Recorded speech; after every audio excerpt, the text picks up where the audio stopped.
Hello, Aziza here, aka Gourmet Pens. I don't know why I'm talking so creepily. I already shot the comparison video of these three pens, and I wasn't planning to do like a hello part, which is this part, but I thought I would, just so that I could say hello in that really creepy way that might make you uncomfortable. So this is just a very, not even like an intro, this is just like a greetings, welcome to this video with Aziza, aka Gourmet Pens, and these three pens, a Untitled Viceroy in the grand size in the Victorian finish, a Untitled, also the Viceroy, this is the standard size in the Victorian, and this is the pocket in the Victorian finish. So there are the three pens. This is what we are going to compare in 1 second. So I'll see you in like 1 second. Okay, bye. Hello, friends. Welcome to a video with moi, Gourmet Pens.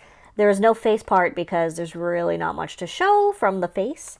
But I wanted to talk about, or just do like a comparison video of these three pens.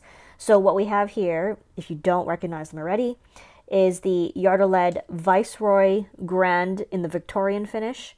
We have the Untitled Viceroy Standard in the Victorian finish, and yes, you have guessed it, the Untitled Viceroy Pocket in the Victorian finish. So they are all the Victorian finish, which is the hand-hammered version, which is in the Victorian style. This one is a lot older, and these two are more recent. So you can see that because they're done by hand, there's some variation, right? So this one is actually a lot more flat in the finish compared to these two. These two kind of like stick out a bit more. But that's the finish is very specific to this company because, I mean, I've never seen another fountain pen with this before. They also do the barley, which is very pretty if you want something a little less like in your face. But let me just show you the pens and we'll do some writing. Now, some quick details about them. They are sterling silver. They are handmade. There's like hundreds of steps to create this finish. Big surprise. They all have the same style, right? So they've all got these rings at the back and the top of the cap. They all have the same type of clip. I actually love these clips, very close to the body. They're quite snug. They're very heavy pens. They are sterling silver, so they're heavy. They are hallmarked, and they've got, if we look up here, they are numbered on the top of the clips, or they have numbers. I actually don't know what the numbers represent. I'm guessing how many have been made, but the hallmarks on the big one are on the barrel here, so we got the whole line up there. This one has the same thing, but it's up on the cap. And the small one has it on the cap band. No, sorry, barrel band. So I guess the section, right? Because where else would you put it on such a tiny pen? They all have 18 karat gold nibs that are, if I recall correctly, Untitled said they're nickel plated to have that silver look because rhodium would not match the silver. And the two larger pens use standard international cartridge converters. The pocket pen only takes standard international cartridge. So, like, personally, I don't like using cartridges, so that kind of bugs me a bit. But that's what we're going to do. I've got a Mont Blanc Lucky Orange cartridge in here because that's all I had.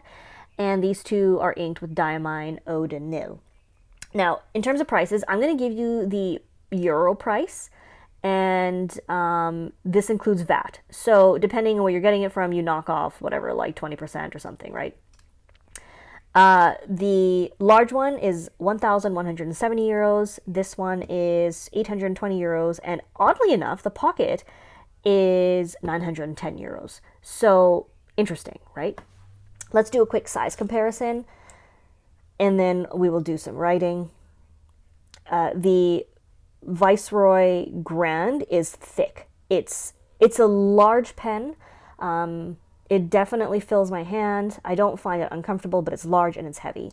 The Standard is much slimmer than I expected. It's a little bit shorter, and the pocket is actually like a little bit wider than the standard, but it's short, but it's a pocket. Okay, so the full size one, it's a big pen. The section is like to die for. It actually like fills my grip and I love it. And this is how it is posted. It's huge, it's heavy. So when I use this one, I definitely use it unposted.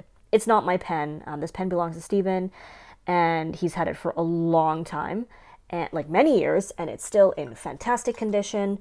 It's still, the snap cap, still snug. It's still holding tight. I'm pulling it here to give it wiggle, but it's working well. If I just do it lightly, it doesn't move at all. The cap does spin a little, but not on its own. You have to rotate it. The standard, because this is a newer one, it's still pretty snug. The capping is definitely snug, and the section is just tapered. So unlike the large one, it doesn't like fill your grip, it's just a tapered section. Definitely small, definitely slimmer. This also posts, so there you go. Just so you know, all three are equipped with broad nibs, so when we do the writing, it's going to be pretty comparable. The pocket is adorable. I actually don't really like pocket pens.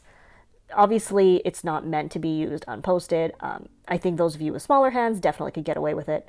The section is not really a section. It's basically the barrel, and the idea is that you post it. So this one snaps on, unlike these ones, which are friction.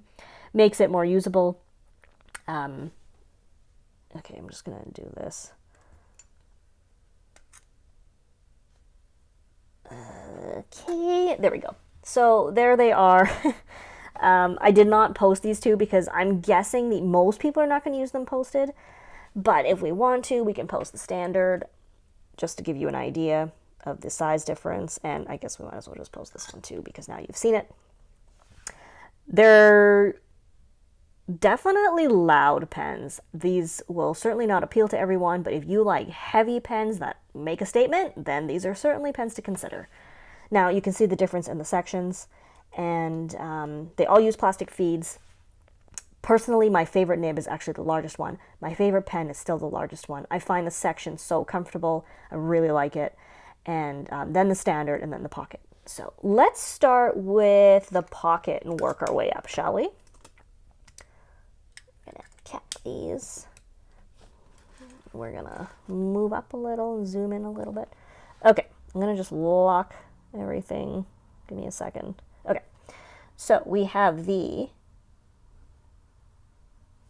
yard. I know this is yellow ink. I dipped it in yellow to get the ink going. This is the Yardo lead. What did I say?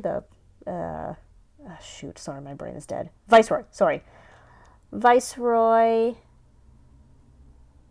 It's really thin. I don't really care for this particular model. It's beautiful. It's definitely a usable pen if you just want to use it like for jotting notes down, as a pocket pen would be. But I definitely prefer the larger ones. So it is a broad. They are fairly soft nibs. They are quite wet. There is some line variation possible, but I don't want to apply any pressure to these nibs because I don't want to alter them. If you write with a heavy hand, they'll be able to accommodate you, but they're not flex nibs. They're not really meant to have pressure applied to them. So that is the broad on the pocket. Now the nib is fairly small, and that is another reason I actually like the largest one the best, because I like the size of the nib. So this one has a small nib as well. This is the, you can see how soft this, not soft, responsive, because it's not that soft. This one is super responsive, super wet. Of the three nibs, this one is the wettest. So this is the Yardo lead Viceroy. This is the standard. Also a broad nib. I have the feeling that this one is wetter, but not quite as broad as the pocket. Just a slight difference. But this one is like gusher wet. Okay, so again, don't really use pressure with these. They are responsive. You don't need pressure. Yeah, super wet. And then we've got the The large one, the Beastie. This is my favorite. I find it the most comfortable. Even though it's the heaviest, I like how the grip feels in my hand. I know my handwriting is hideous. I am looking through the camera and there's a slight delay and it just really messes me up. This is the Viceroy. The Grand, also with a broad nib. I just feel like this one is the best of all the features. It's the most, I don't know, like it's the most exquisite somehow. Like it's just right. It's got everything right. The large nib, the nib is perfect. The grip is perfect. It's a little large in my hand, but I can definitely use it. And I love this one.